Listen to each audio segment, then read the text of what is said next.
When we all think about the greatest offensive weapon, what do we think about? The old school basketball fans will probably think of players like MJ and Kareem. After that, people will probably think of players like Kobe. And we can't forget about LeBron either. And then there were players like Giannis and Kevin Durant. Today though, I'm about to make the case that Steph Curry is the greatest offensive weapon ever. And after this video is done, let me know in the comments down below if you agree or disagree. So first of all, we gotta define the best offensive weapon, and here's how I'm going to do it. For my case here, the best offensive weapon is the player who can help his team generate the most points, whether it's through scoring, assisting, or any other ways the player can disrupt the defense and help his team get points on the scoreboard. Now, just for a quick clarification here, I'm not talking about the best one-on-one offensive player. That would probably be Kobe or MJ. I'm not talking about the best two-way player either. That would probably be a prime LeBron James. I'm talking about the greatest offensive weapon in 5-on-5 settings, which is naturally what we see in NBA action. And with that being said, here we go. Okay, first off, in just terms of pure scoring, all these players I mentioned can do it.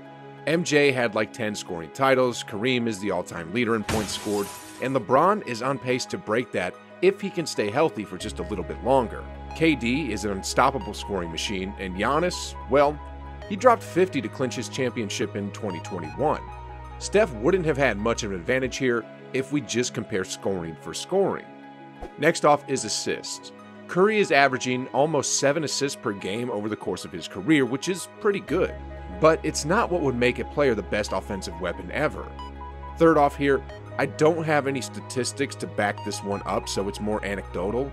But where Curry starts to separate himself from the pack is his ability to help his team generate points through a myriad of ways, such as setting screens for teammates to go backdoor, or drawing double teams and then kicking out the ball to create 4-on-3 situations. You have to be paranoid as you switch against this Warriors ball club. Once again, starting with the screen setting, Steph's shooting ability is so lethal that whoever's defensive assignment is Steph never leaves him and isn't supposed to give him any daylight. As a result, when Steph does set a backdoor screen, it often leaves a wide open cut to the rim. Again, this is just anecdotal, but I've never seen any players who have been able to set such lethal screens on a consistent basis. Not LeBron, not Kobe, not KD, you name it. Next off is his ability to create 4-on-3 situations, and all that starts with his ability to launch from 35 feet out. We all know that Steph changed the way basketball is played. I mean, never before have defenses had to guard people at the half-court line. And the thing is, because of Steph's handles, one-on-one plays become too dangerous, and as a result, whether it's just off-screen or just a blitz, teams have been double-teaming Steph like there's no tomorrow. Great defensive play from Draymond, almost baiting him into that shot, thinking he was open in the middle. Draymond. Now when Steph kicks out the ball in these situations, whether it's to Draymond Green or anybody else, it automatically becomes a 4-on-3 situation where Draymond Green drives to the rim as the main playmaker and either passes it or, in this case, gets the open bucket. Both of these examples that I just showed you don't lead to any points or assists for Steph on the box score, but it's one of the important factors that I gotta take into consideration when it comes to the best offensive weapon ever. Next off, I want to talk about when players are lethal. I'm going to use DeMar DeRozan as a quick example. When he's within the arc, this dude has one of the best mid-ranges in the game and is a straight-up assassin. When you put him on the perimeter, though, you can live with that shot.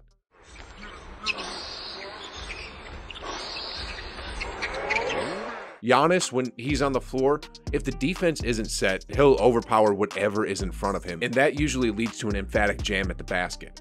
If you put Giannis on the three-point line, though, you're more than happy with him taking the shot. Well, when it comes to Steph, whether it's the 3-ball, mid-range, or finishing in traffic, he can do all of that pretty efficiently.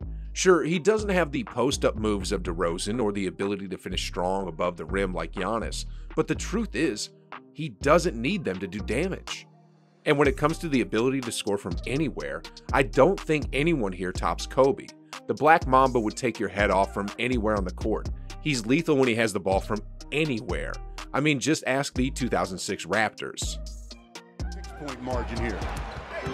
Kobe all the way, reverse layup is good, and Sam Mitchell is beside himself. The area where Steph has a clear advantage over Kobe, however, is that Steph Curry is lethal even when he doesn't have the ball in his hands. This dude just doesn't stop moving. Austin Rivers was trailing Steph. Here's what Matisse Thybulle said of Curry recently. The physical part is the easy part, I guess. The hardest part is the mental side of understanding where he's trying to score, how they're trying to get him open, not falling asleep on plays, because he is one of the players who off the ball can just lull you to sleep, and before you know it, he's wide open shooting a three. Next off, another area where Steph has an offensive advantage over all the other great players is that Steph Curry is lethal even when he's missing shots. Yeah, that's right. Because Steph can get hot at any moment and drop like 10 points in the matter of a minute, defenses always have to stick to him like glue, whether he's making the shots or missing them. As a result, just like I stated earlier, Steph still draws double teams to create 4-on-3 situations for the Warriors, and he can also set screens to get his teammates open shots. I mean, Wiggins is shooting a career high of over 40% from three-point range, and when he was asked how this is happening, he replied, "If I see an open shot, a shot I like, just letting it fly." The thing about being on this team, you play with someone like Steph Curry and Draymond Green, they're going to get you open shots and good looks. In my career, this is the most open looks I've gotten. Lastly, I've been saying lots of anecdotal evidence and giving visual examples, but let's get some statistical numbers here to back up some of my claims on why Steph is the best offensive weapon ever.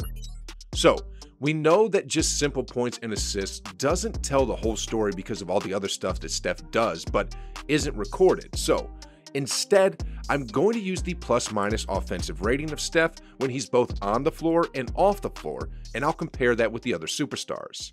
Unfortunately, I couldn't find an overall for their career on this statistic, so instead, I'm going to go by each player's best year.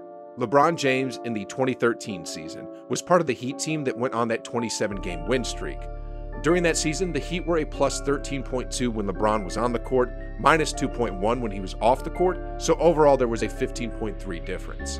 Kobe Bryant's best year when it came to this offensive rating difference was in 2010 when he won his 5th championship against the Celtics. Now, during that season, the Lakers were a plus 8.6 when Kobe was on the floor, a minus 3.8 when he was off the floor, for a difference of 12.4.